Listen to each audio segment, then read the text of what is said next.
here we are, welcome. We're starting the Essex Way in, where are we? Essex, I think. Essex. Epping. Yeah, Epping. I knew we're in Essex. We're in Epping. Epping, yeah, so we're in Epping, Essex. and we're going to Chipping Ongar. Chipping Ongar. And I've got Pastor Steve here, who you know. Hello, hi. He's another day tripper, and Lionel, who joined last time. That's it, come back for some more. But don't get the wrong end of the stick. Oh, I've got another one today, so Okay. listen out for that one. And don't forget, there may be, not sure, but there may be some song references today. So the Essex Way starts off from the station at Epping. You can get the Central line straight out of central London. You can get to Epping, half an hour or something like that. And then you can just do this walk up to Chipping Ongar, 7.5 miles only. The whole Essex Way is like 86 miles, all the way to Harwich. And then also as part of this video, I'm going to be discussing a couple of points, a little bit of a conversation about some topic that might be of interest. So this will be a trial today, so we'll see how it goes, and let me know what you think at the end. The other thing is, I know it's selfish and you have to think of your children and stuff, but we're not as young as we used to be. We can be thankful for what we have experienced. Well, I've had 55 years here. Yeah. So, and I've fulfilled sort of all the things I wanted to do.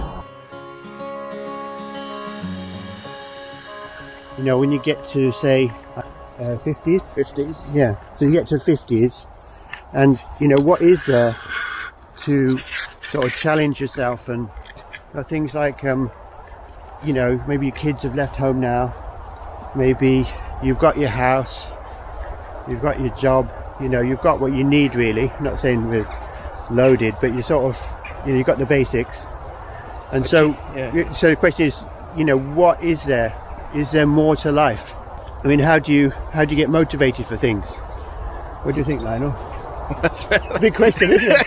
It's a huge question. Biggest question of my life at the moment. Yeah. Biggest question of our lives. Yeah. But I've done it. I've achieved all the things that I wanted to do, in certain natural, and even some spiritual things that I wanted to do. I've achieved them as well. It's coming to the stage with the way the world is at the moment. What are you going to motivate yourself to do? What do you want? House, you've done that. Yeah. Car, I've done that. I've been fortunate, I've been married to a great woman for 30 years. Yeah. I've got 4 children, one's just got married.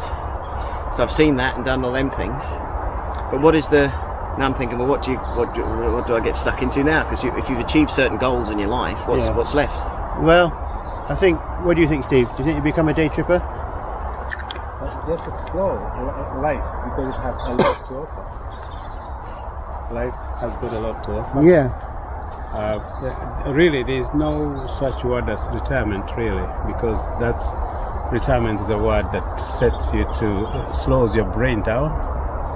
It doesn't motivate you to do more. What word was that? Retirement. Retirement. Yeah, retirement. There's no such thing as retirement. It's very demotivating. Yeah. I've seen people who go to retirement counseling. Yeah. But it's really, it should be like a change of a page from one page to the other. So you've got to have to prepare yourself for something else after the age you think you're going to retire. But you've got to start early, like we're doing. Yeah. It will be a continuation of what we have been doing. Yeah, so it's like a new chapter. It's a new chapter. New opportunities. Yeah. So the question is really, is this question a midlife crisis? What is a midlife crisis? Yeah, it's a good one, isn't it? My wife says I've been in a midlife crisis since we got married, which is 30 years ago. So there you go. Yeah. Well, anyway, we'll talk about this a bit later. We'll think about this. Is there a midlife crisis? And leave any comments about that. I think it's sort of an interesting one. I don't think these sheep have any midlife crisis, but that's why, coming out here, you're just looking at the sheep in the field, looking at nature. It just gives you time to think about this sort of stuff, and also it's so invigorating to be out here on a Saturday morning with a couple of friends. The other thing is, I think it also coincides, this sort of age, with our wives maybe going through some sort of change. Maybe we won't get onto that one. Maybe we'll get onto that one, that'll get me in serious trouble.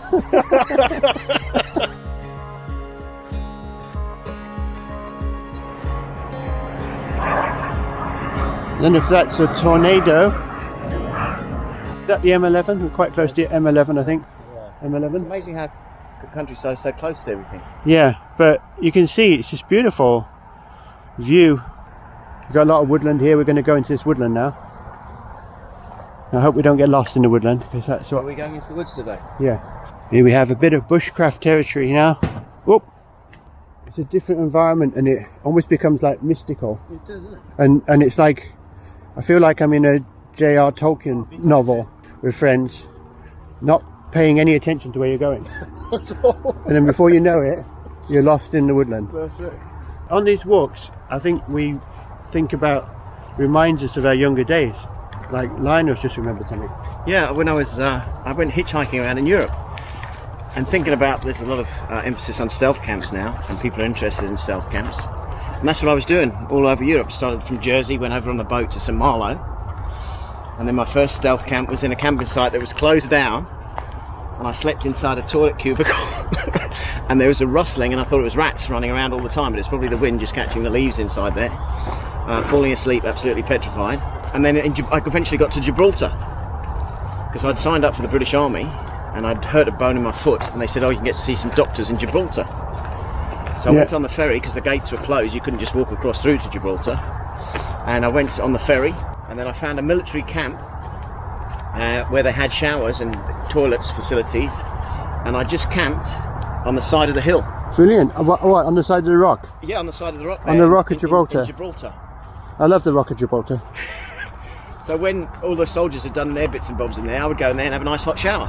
Brilliant. Doing that over many weeks, or? Yeah, for months. For months? Yeah, what, stealth camping for months? From France all the way, from St Malo all the way through France. Wow. Down to Spain. And then I was down in Javier in Spain, and I hadn't eaten for about 3 days. Wow. So I ordered a big paella for about 2 people, and I scoffed the lot. Brilliant. It doesn't surprise me. But...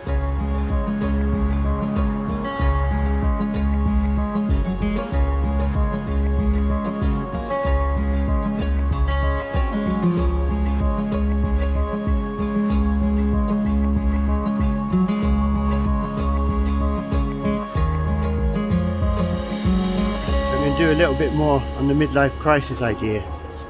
You know, something I was thinking about, maybe I'd say, I don't know, 2 or 3 years ago, you start to question a few things, you know, what direction is your life going in, and I think it's quite natural to start to think about, well, what have I really achieved in life and this sort of stuff, and my career, you know, is that really what I thought it would be?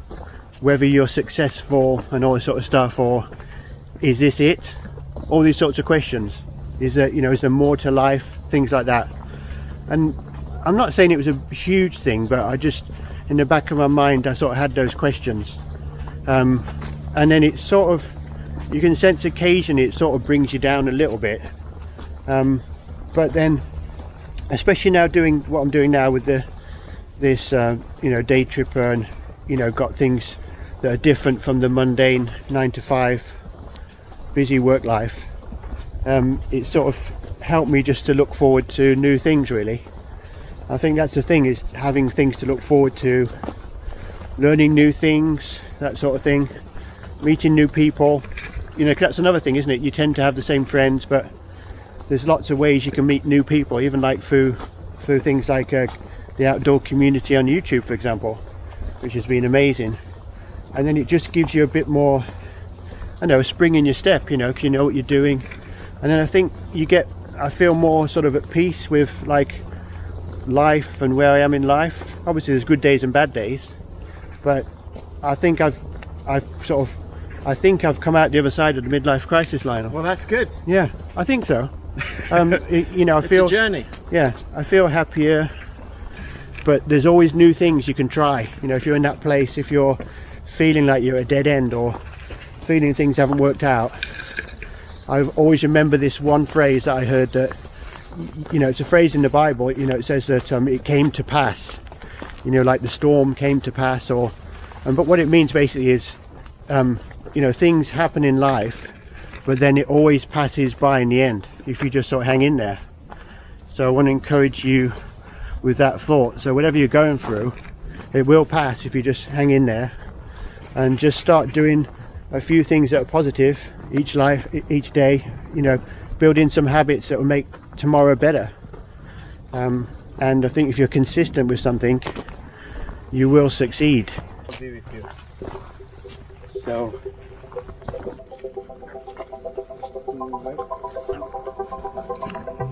you take the high road, I'll take the low road. Yeah, because I didn't bring my trekking poles today.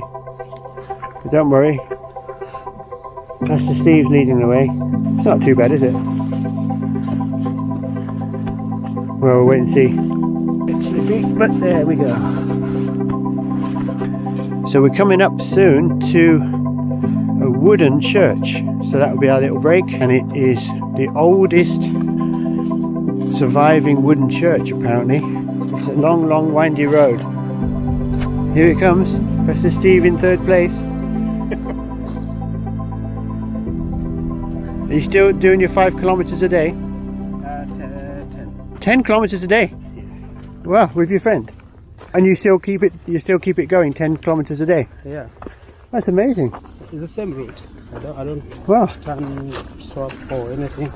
Just get on with it. So you feel healthier? Oh yes.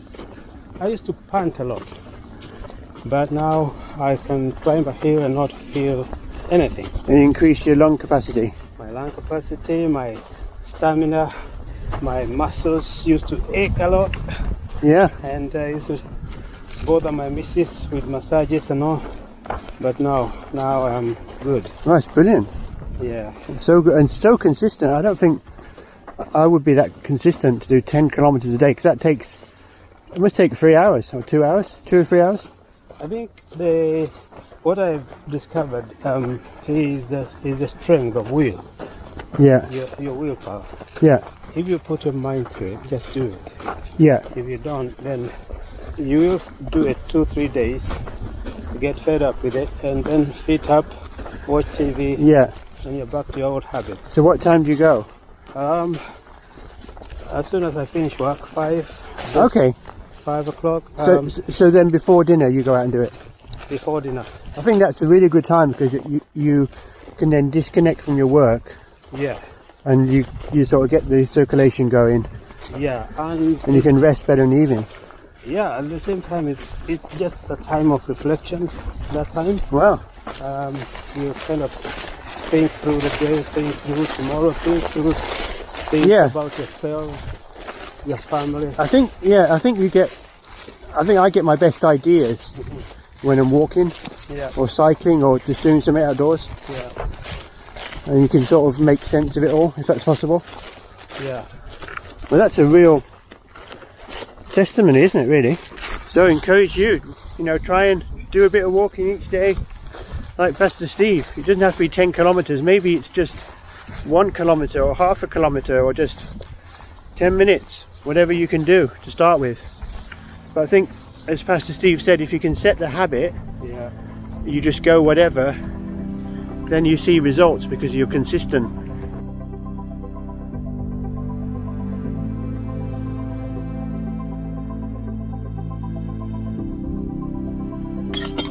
Oh, he's done it. Around that old oak tree. You could try. Yeah, I guess somebody once was here to mow the meadow. From little acorns become strong oak trees. This oak tree is at least 400 years old. This is a wooden church.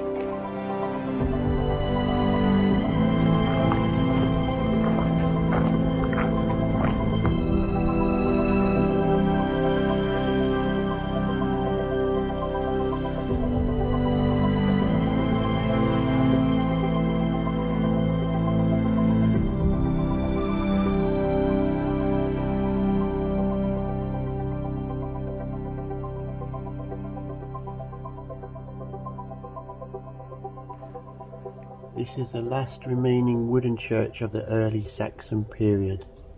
The nave is in its original Saxon form and walls being the split trunks of oak trees.